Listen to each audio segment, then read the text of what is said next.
It's all yours, Regina. All right. Hey, everybody.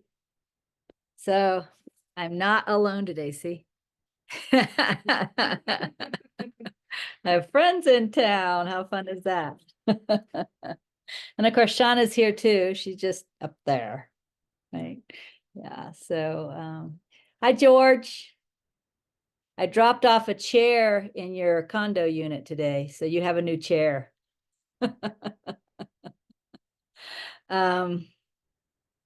So welcome.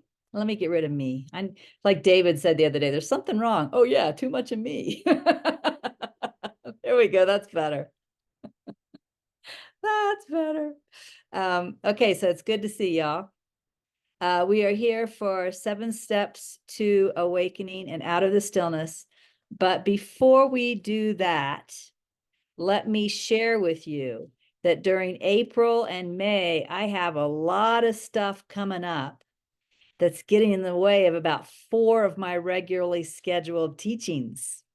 So we'll talk about that first. I'm going to peek at my calendar real quick. Let's see. I'll just go ahead and let you guys see my calendar too. That way we're all looking at the same thing. So here we are today. You can see that I can teach today. But next week, notice I'm on an ABQ vacation. So I will not be here next week. And that's the 17th. The 24th, I'm on a trip to Dad's, so I won't be here again. Both of those weeks, my friend Joe Schmitz is going to show up for me. So he will be here. He will not be teaching from the 7 steps. I don't know what he's going to be doing, but he won't be doing my teaching. So if you can come on the 17th and the 24th and be with Joe, that would be great. The week after that is May 1st. That's when Helen is here. I am not here that week. In fact, you'll notice I'm in a meeting with Jacqueline during that time frame. After that, we have May 8th. May 8th, I am at a closing. So I will not be here May 8th. May 15th, it's on my calendar for May 15th. So I will be here May 15th. That's actually the next time I'm here after today. Today is only April 10th, so that's more than a month. And then May 22nd, I'm in a retreat. The Sangha is the new guru here in Levita, so I will not be here then. And then the 29th, I'm here again. So the only times I'm going to be here in April and May after today are May 15th and May 29th. After that, things begin to normalize a little more. You know, June 5th is Helen's week, so I'm not here, but I will be back on June 12th. And as far as things are looking now, you know, continuing with my regular Wednesdays from that point forward. So I thought I would just share all of that with y'all, so everybody knows the schedule. I did purposefully move ahead a little bit. Last time we were here, we looked at quotes. I think it was 480 and 481, somewhere around there. And I went and kind of thumbed through what was in Out of the Stillness. And it was starting to look kind of like more of the same, more of the same. And then when I got to, let's see, 504, I thought, okay, let's jump to there. So we are purposefully jumping up to 504. And that's where we're going to begin today.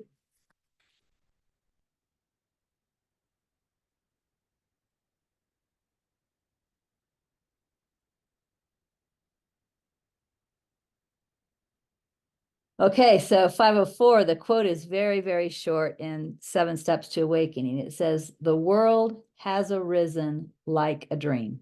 That's all that the quote says. The world has arisen like a dream. So we're going to look at Out of the Stillness and see how I contemplated that.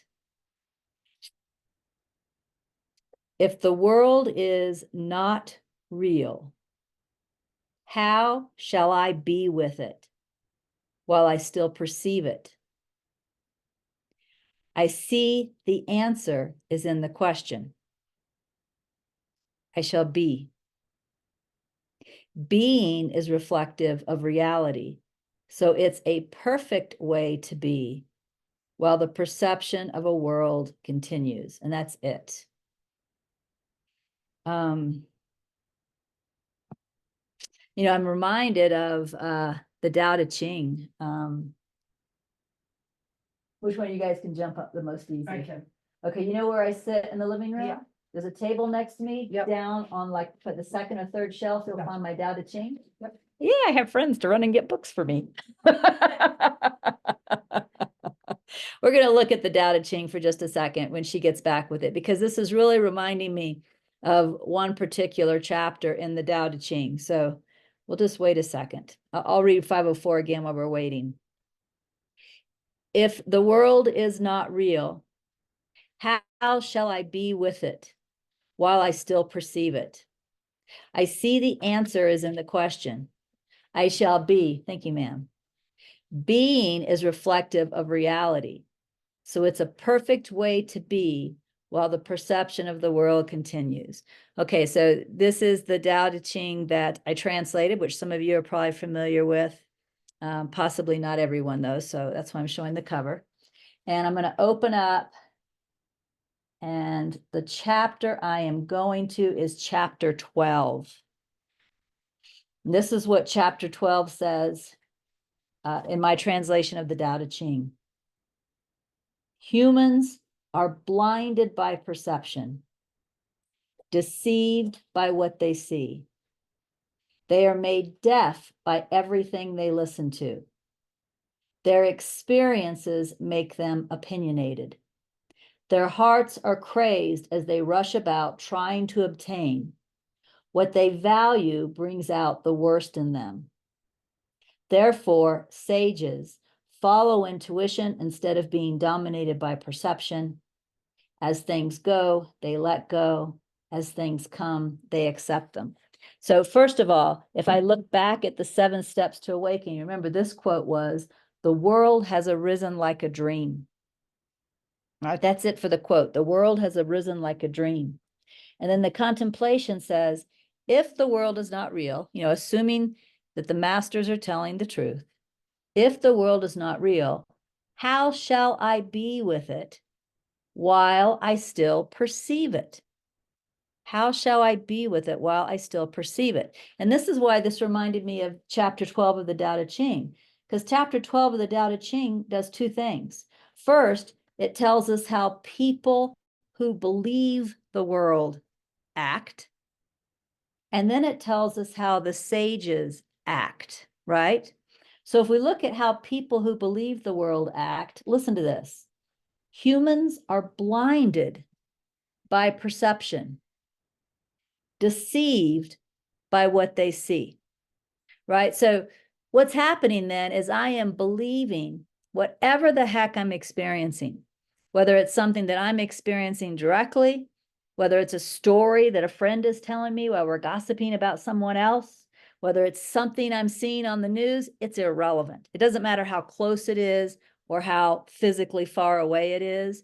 I believe it. And when I believe it, I in some way react to it, right? I could react to it merely by thinking about it a lot. I could react, you know, like in the gossip by joining in the gossip. Well, let me tell you what I know, right? I could react by getting angry. I could react by getting jealous. I could react by getting scared. I mean, you know, we could sit here and do this all day, right? But I'm going to react.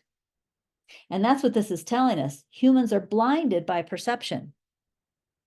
In other words, all of that reaction is coming from blindness. All of that reaction is coming from believing the world is reality. Humans are blinded by perception, deceived by what they see. They are made deaf by everything they listen to. So, you know, when I'm listening to the gossip, for example, or listening to the news story, for example, and believing it and having whatever reaction I'm having, it's the same as being blind. In this case, blind and deaf are synonymous. I'm completely deceived by the appearance of the world, completely deceived that this is reality. And as a result, completely unaware of what is reality. You know, as Ramana Maharshi said, you cannot see 2 worlds at once, right? You cannot see the self and the world too, right? You either see the world or you see the self. Humans, again, this is the average human on the planet. Humans are blinded by perception, deceived by what they see. They are made deaf by everything they listen to. Their experiences make them opinionated. Just think about that for a moment. Look at whatever opinions you have, doesn't matter where they are. Don't they come from your prior experience? Everything that you've tasted as experience in the world, right? Their hearts are crazed as they rush about trying to obtain. Have you ever experienced this? I got to find whatever, I got to find a diet that will work. I've got to find a way to make more money. I've got to find shoes that will go with this outfit. It doesn't really matter what it is, right? Their hearts are crazed as they rush about trying to obtain. What they value brings out the worst in them. One of the television shows that Mom and I like to watch is The Good Doctor. And last night we were watching The Good Doctor on Hulu. And there's this one character who's really sweet. I think his name is Asher. Asher is Jewish and gay. Because he's gay, and because at least the way his parents taught him Judaism, he felt rejected by Judaism. So he rejected Judaism back, right? And he's always rejected Judaism. But in this last episode, he started to re-embrace it. He met a rabbi who did not see being gay as a sin against God, right? And so as he listened to this rabbi and how this rabbi interpreted the Talmud, he started feeling better about it, and he started to re-embrace Judaism. Well, what happened at the end of the show was he was taking the rabbi back to the synagogue, and he dropped the rabbi off, and then he heard the rabbi yelling, and he got concerned. And so he jumped out of his car and ran, and there were two men spray painting the synagogue. And well, I think, of course, until I see the next episode, I won't know for sure. But, I think they killed him, right? Probably both. Listen to this line. What they value brings out the worst in them. I'm talking about the ones who did the killing here. Probably both because he was Jewish and because he was gay. What they valued, white supremacy, their Christian theology as they understand it, whatever it was that they valued, led them to kill this sweet, sweet man named Asher. Or maybe not. Next episode, I'll find out if he's dead or not. But you get my point. And we know that this stuff happens all the time. But how does what I value bring out the worst in me? Do I argue with my spouse about the way we want things in the house, or about what we're going to do with our free time? Do I argue with my children about how I want them to live their lives, my adult children, and how they are living their lives? How does what I value bring out the worst in me? When what I value brings out the worst in me, I'm believing the world is real.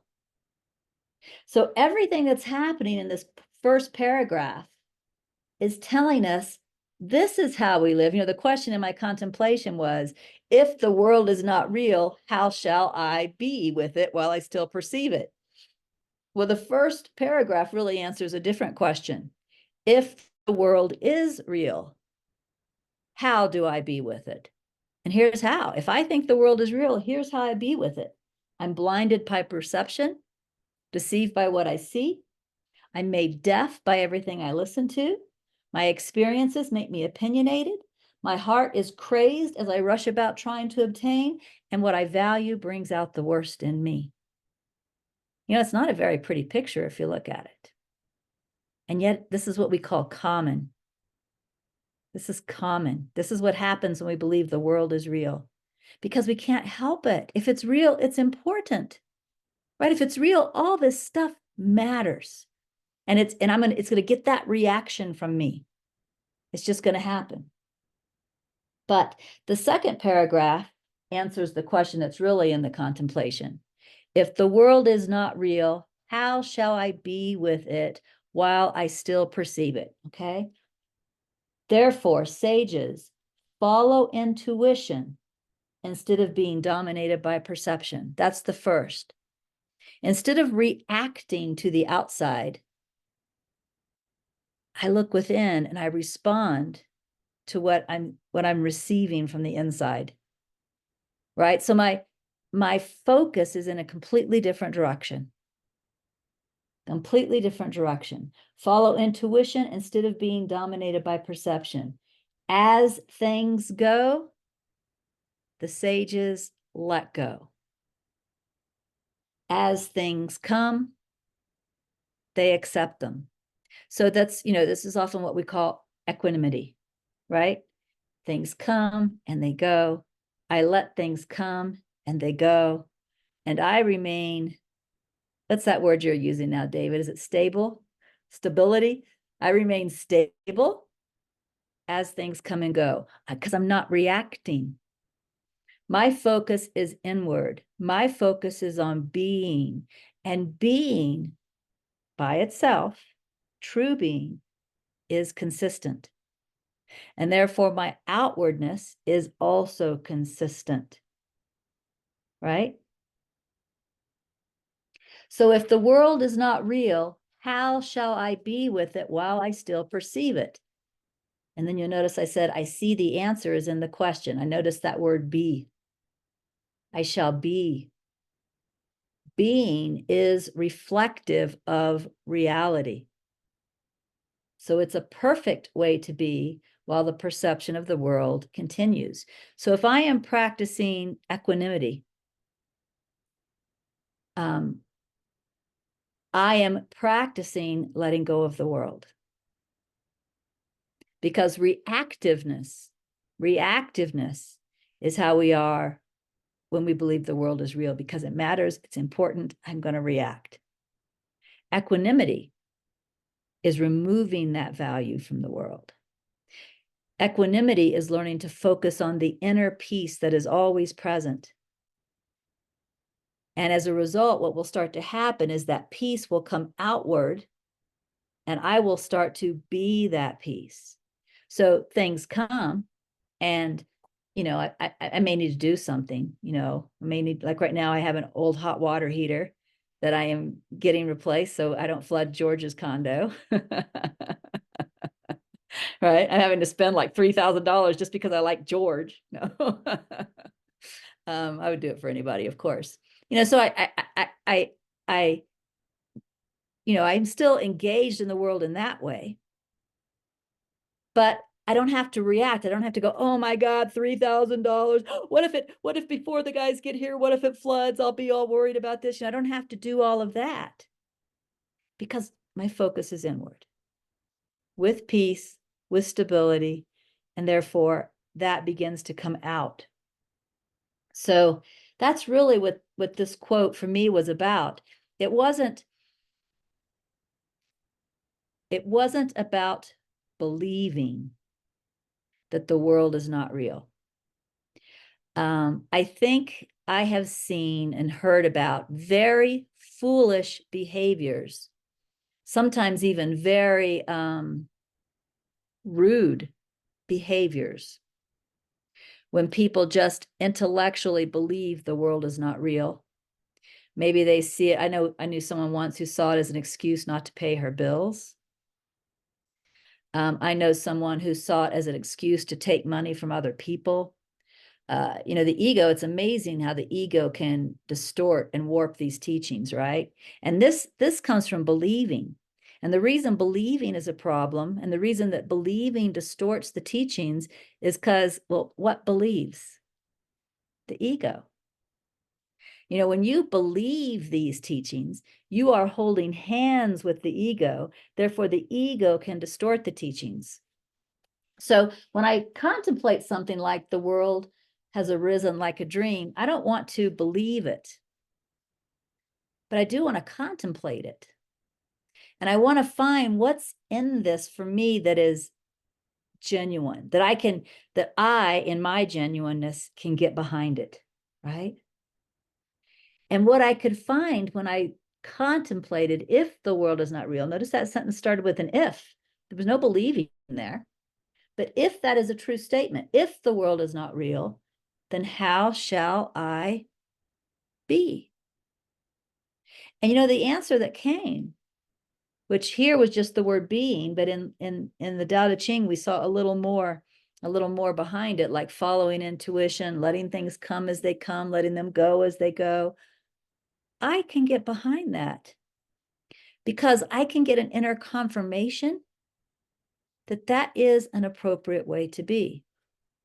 I can even see, I love the way Lao Tzu, in fact, in the Tao Te Ching, in my translation, I actually named this chapter Ordinary Contrasted with Wise, because I can look at this first paragraph where humans are blinded by perception, made deaf by what they listen to, opinionated from their experiences, crazed by what they want, and their values bringing out the worst in them.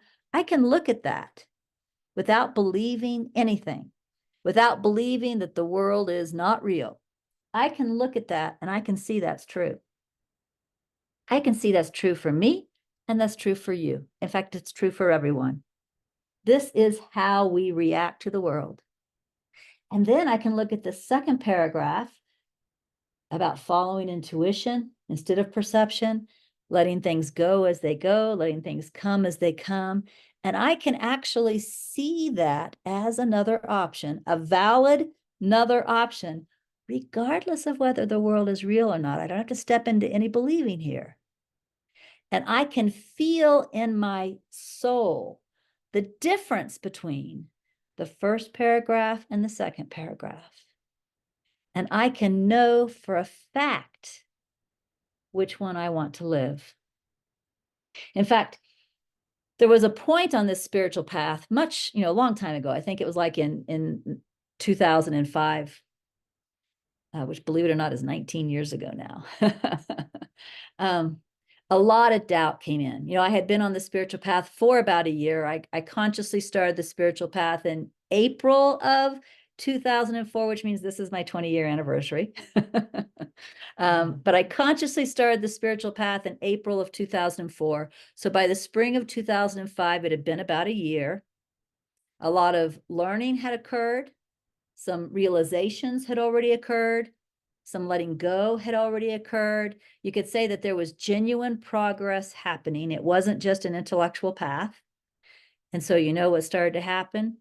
Doubt started really attacking. A lot of doubt. Because ego responds to progress with ego attacks. That's what it does, right? So all this doubt started attacking me.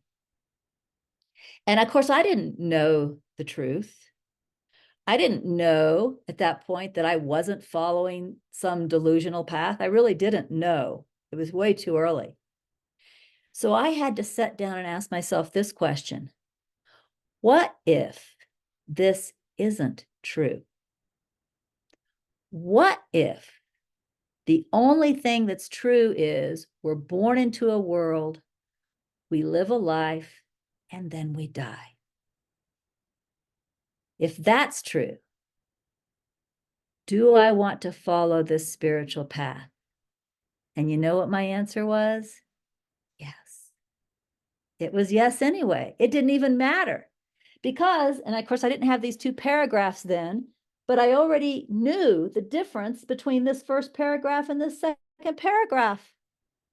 And I knew I'd much rather live my life here, even if at the end of life, all that's going to happen is that I'm going to die.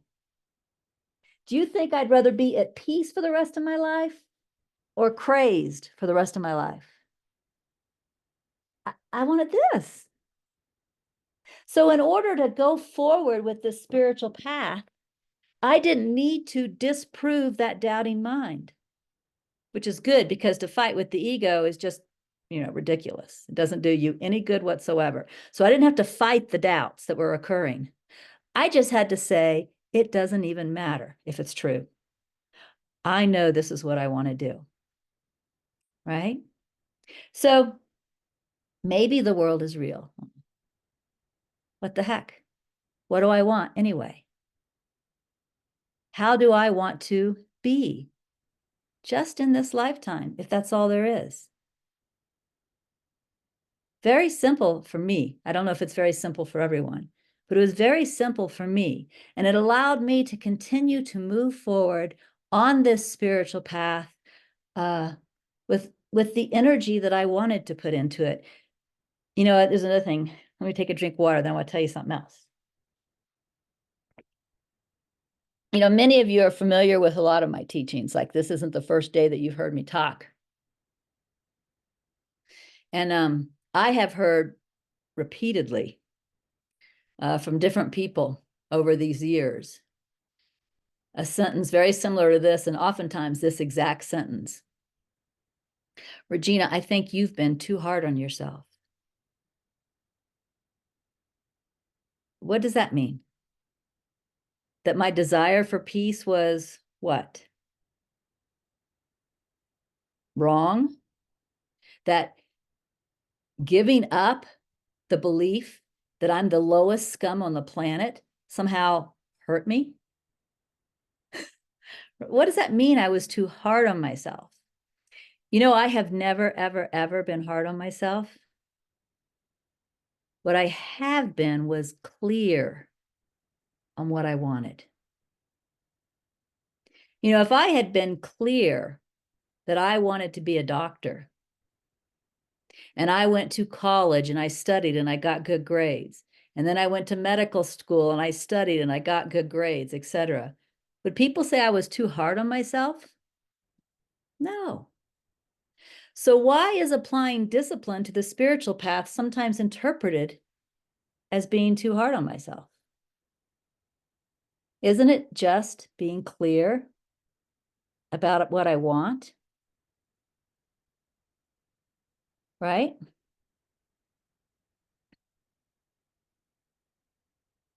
One of the first things that I knew I wanted on the spiritual path, why, I can't say. Maybe I was inspired by Peace Pilgrim. Maybe that's the why. But one of the first things I knew I wanted on the spiritual path was to be only love.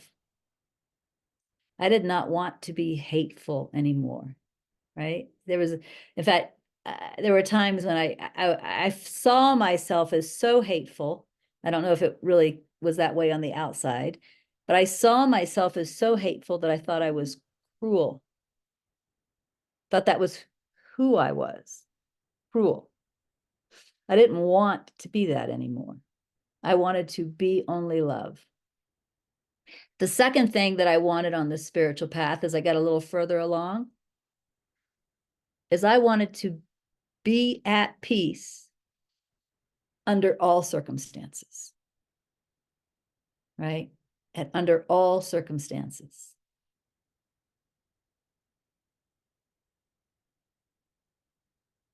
So when I was doing this, the different things that I've done along the way, like discerning the difference between the ego voice in my mind and the clarity in my mind, and choosing to rest, accept, and trust with emotions, and letting go of the ego voice and embracing the clarity and practicing the clarity to the best of my ability, I wasn't being hard on myself.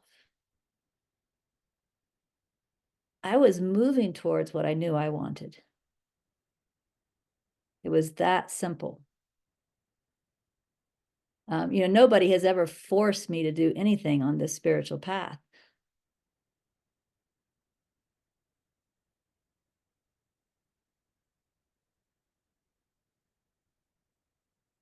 So if the world is not real, doesn't say I'm going to believe it. You know, God's going to have to prove that to me, right? But if the world is not real, then how do I respond to it? The truth is, I respond to it as if it's not what's important. What's important is my inner relationship, my inner commitment, my inner realizing, my, you know, whatever feels appropriate. But then what's important is that I'm going deeper and deeper this way and just letting the world be as it is to the best of my ability, right? You always got to add that, to the best of my ability. Because how many of us are perfect? I've never met a perfect person in my life. One of the things I love about Jesus, because so many people put Jesus up on such a high pedestal. One of the things I love about Jesus is if you know how to read Jesus without having to see him as perfect, you can see that he wasn't. You can see that he sometimes got upset at the Pharisees and Sadducees. He even called them names, right? Vipers. You can see that he cursed a fig tree because it didn't have figs when he was hungry, even though the Bible clearly says it wasn't even the season for figs, right? You can see when he walked into the temple and overturned the tables. I mean, would you say that that was a moment of letting things come as they come? No, no. So one of the things I love about Jesus is even Jesus wasn't perfect, whatever the hell that means.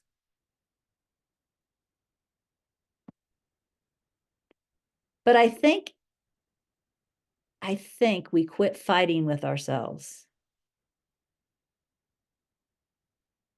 When we're clear on what we want and we allow our life to be a reflection of what we want. Otherwise, I think there's a fight that's going on because the true self, for lack of better words, the true self wants one thing and the mind wants another. And we haven't become clear on which one is really us. And so there's a battle that goes on inside of us, right? And I think that this is probably what's happening for the people that have said to me that I was too hard on myself. I think that they weren't clear yet on what they wanted. And so, when the ego would say, whatever, I'm just going to make something up here. Let's say the ego would say, you don't want to meditate this morning or whatever it was, right? They would listen to it because they thought that was them. So what happens is they got this battle, this going back and forth. And then they come across someone like me who they do know, not perfectly consistent, but pretty consistent. And if you've been listening to my teachings for 20 years, you know it's true, right? And their response to that is you've been too hard on yourself.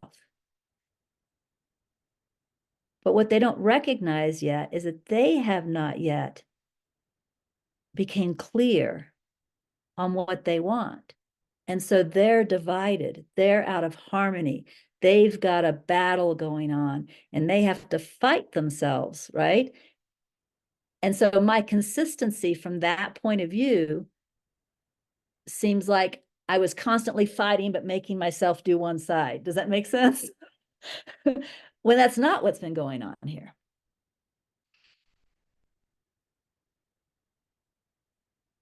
What's been going on here is knowing what I want. And so getting up in the morning and going to my chair and doing what I knew I wanted to do.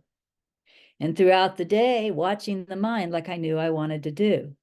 And letting go of attachments like I knew I wanted to do. And resting with emotions and allowing them to be healed like I knew I wanted to do. It's in Inner Ramana also. There was points along the way where I had great resistance. And if you read the teachings of Inner Ramana, you'll see that.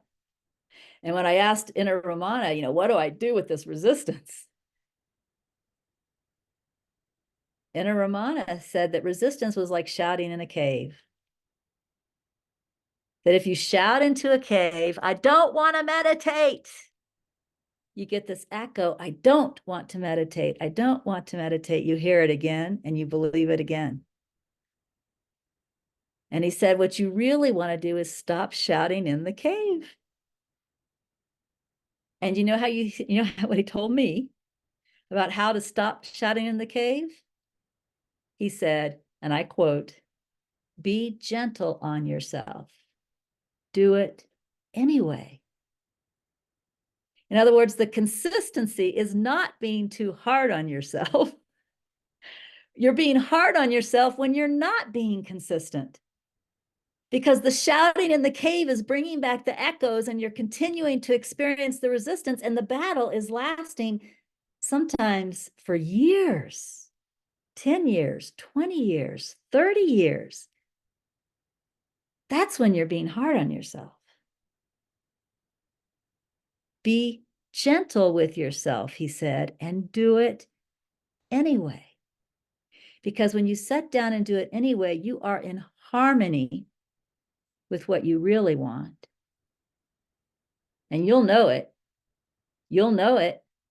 How many of y'all have had the experience of maybe not wanting to meditate or not wanting to contemplate or whatever, but that day you chose to do it for whatever reason, and 20 minutes later, you were so full of love, so full of grace, so full of peace that you wouldn't have cared if you ever moved again? Isn't that a confirmation of where you really want to be? Right? So I'm going to have to let that go. It's probably somebody important, meaning it has to do with a house closing or a plumber or something else that I'm dealing with. I could tell by the phone number, but I'll get back to it. When the resistance comes in, if we are able to resist the resistance from a place of knowing what I want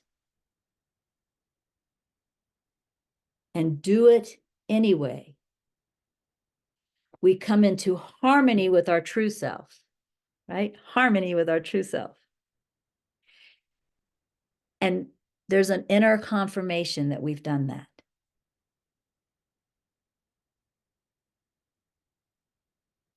When you resist, we don't resist the resistance, you just listen to the resistance. You never get the same inner confirmation. How many of you guys have also had days when, the resistance didn't want to meditate, and so you went and you did whatever, and you could feel, like an hour later, you could feel somehow that stress building up in you? You could say that's a confirmation in the other direction. That's a confirmation saying, this might not have been the best choice. You can tell by how it's starting to feel right back here in your neck, or how it's starting to feel right up here in your forehead. There isn't that deep confirmation that you're in alignment. Instead, there's this agitation. And the agitation is really showing you that you are out of harmony. I remember once Bentinho Massaro said to some friends of mine and me, we were all together. He said, you can tell how in harmony or out of harmony you are with truth by how you feel. He said, always pay attention to how you feel. Now, he used the word good and bad. And so, I'm going to change those words because I don't know how you interpret good and bad. But as you come into harmony with yourself, you feel more peace, you feel more joy, you feel more trust, you feel more reliance on something beyond yourself, you feel more free. So when these types of feelings are arising, it's because you are coming into harmony with yourself in whatever way you're doing it in the moment. But as we move away from ourself, truth is what I mean by self here. You may be coming very much in alignment with your ego self. As we move away from our true self, we're going to feel more agitation, more stress, more worry, right?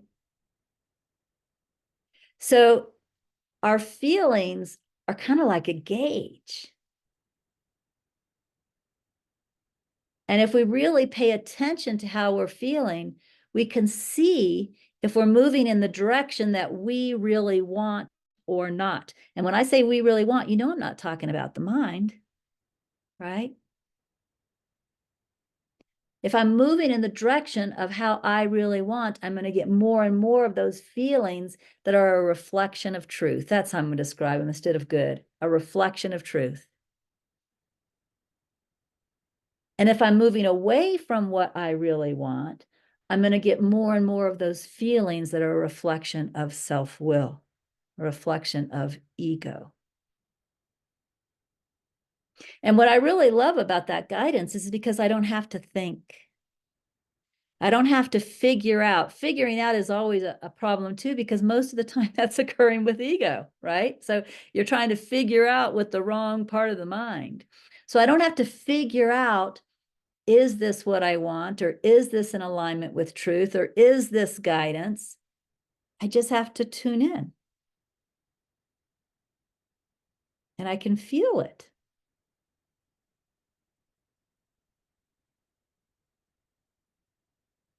And, you know, I just used the word tune in. And I was reminded of what 504 says, if the world is not real, how shall I be with it while I still perceive it? I see the answer is in the question, I shall be. Somehow for me, being and tuning in are related. I don't think I can be, and what that word means for me. I mean, obviously it's just a word and it can mean something different for someone else, but I don't think I can be without tuning in.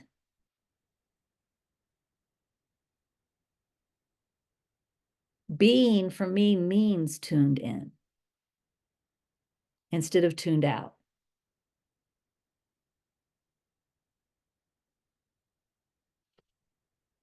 So if the world is not real, how shall I be with it while I still perceive it? I see the answer is in the question. I shall be. Being is reflective of reality. So it's a perfect way to be while the perception of a world continues. And I think that's it for 504. So the next one I have highlighted is 506.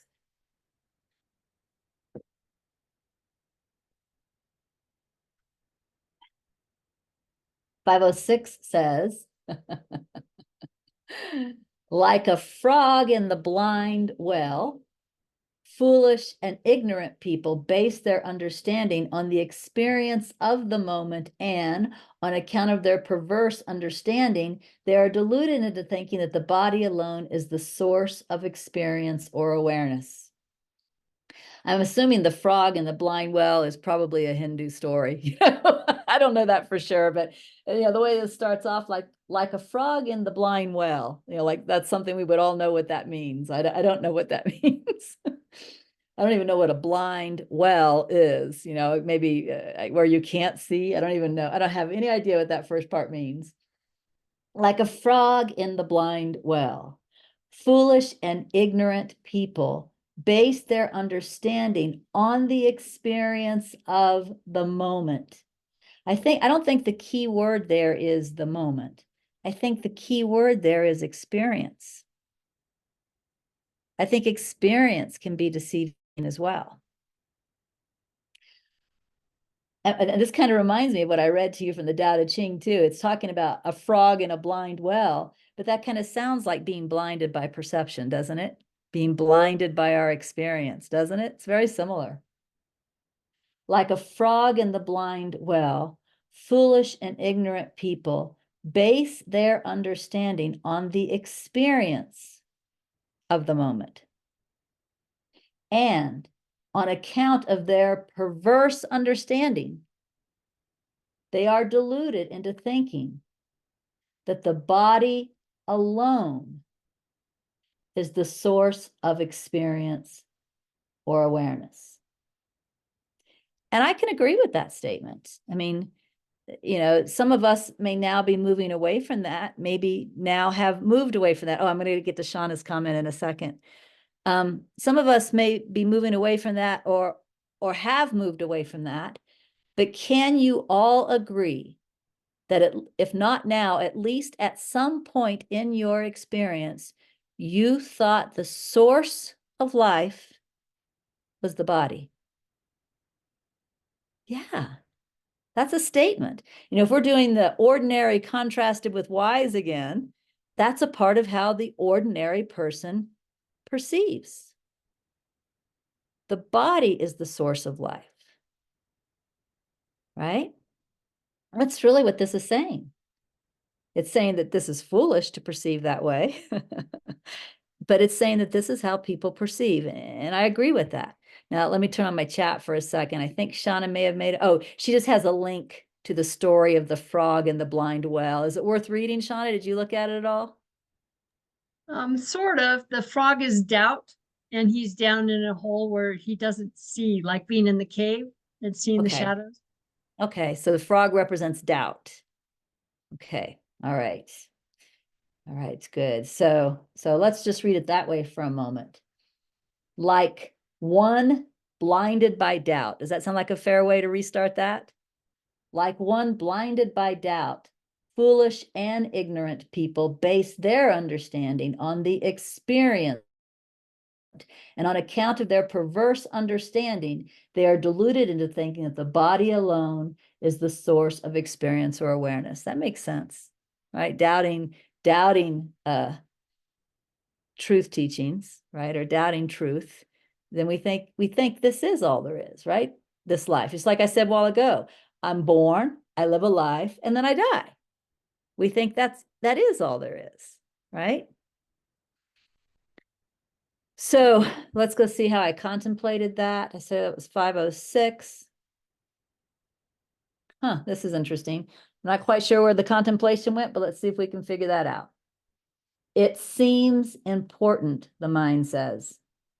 I am awakening, and I am helping others to awaken. So probably, meaning I really don't remember. Probably as I was contemplating this, what I was seeing here was this was saying, again, the ordinary people believe life comes from the body. And something in my mind probably said, yeah, well, not me, you know, like I'm on this spiritual path. I'm awakening beyond that belief. I'm a spiritual teacher. I'm helping other people awaken. That's probably what happened. And so this is why the contemplation went in this direction. It seems important, the mind says. I am awakening, and I am helping others to awaken. Now I'm going to question that, because you know what? That's ego. Isn't it funny how ego puts on these spiritual clothes sometimes? So who is awakening? The person, which is part of the dream. Being, which is present, but not identified with the dream. No, neither of them awakens. Yet, it seems that something awakens. So even though I'm shifting away from that ego with, you know, not me, I'm not one of these foolish people, right? I'm shifting away from the ego now by starting this inquiry.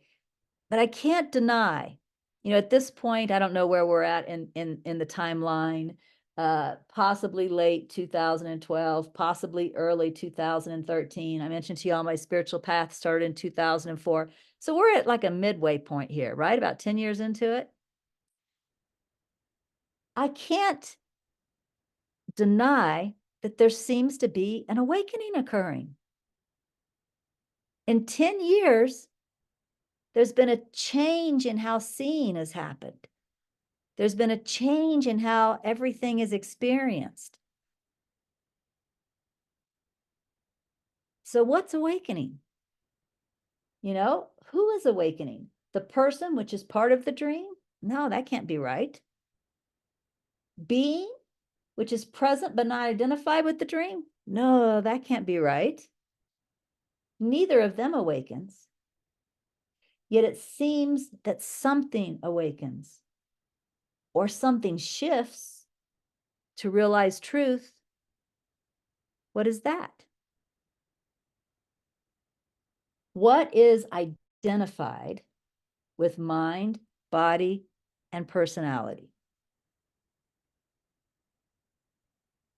it looks like attention is identified with mind, body, and personality.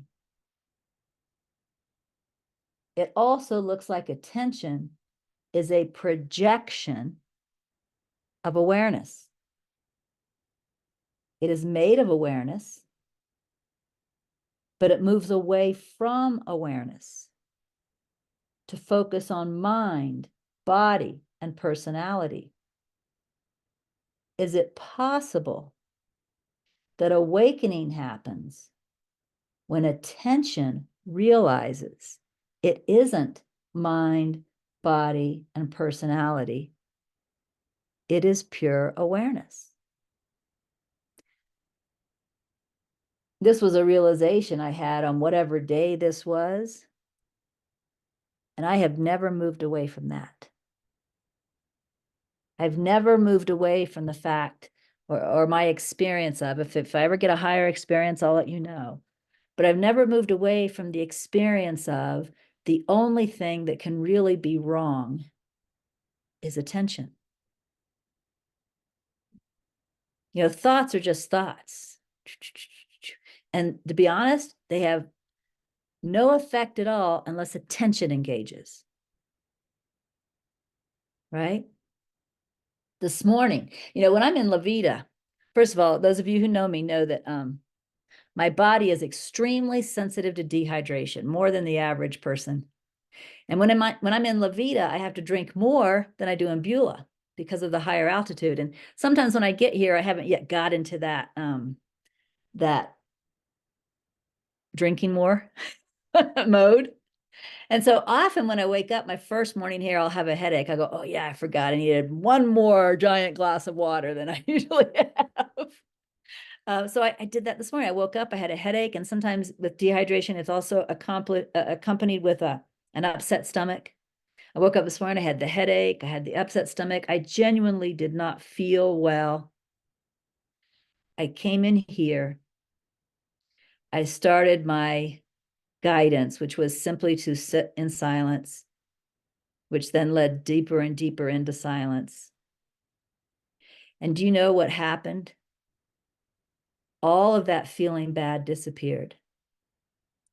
The only feeling that occurred, the deeper, and I could see it disappearing as attention, this is what the word I means here, as attention went deeper and deeper into silence, I could see the headache, the upset stomach becoming less and less and less, and they disappeared entirely. When this period of sitting was over and I got up and started moving about in the world again, they came back. Now, why would that be?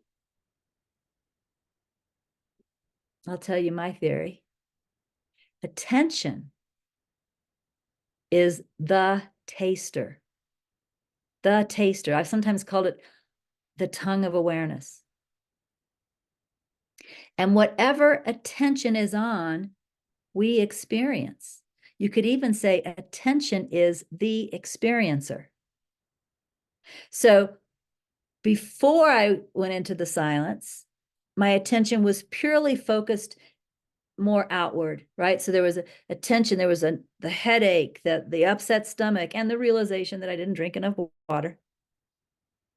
But as I went into the silence, as attention turned around and went deeper and deeper within the silence, there's not a headache there.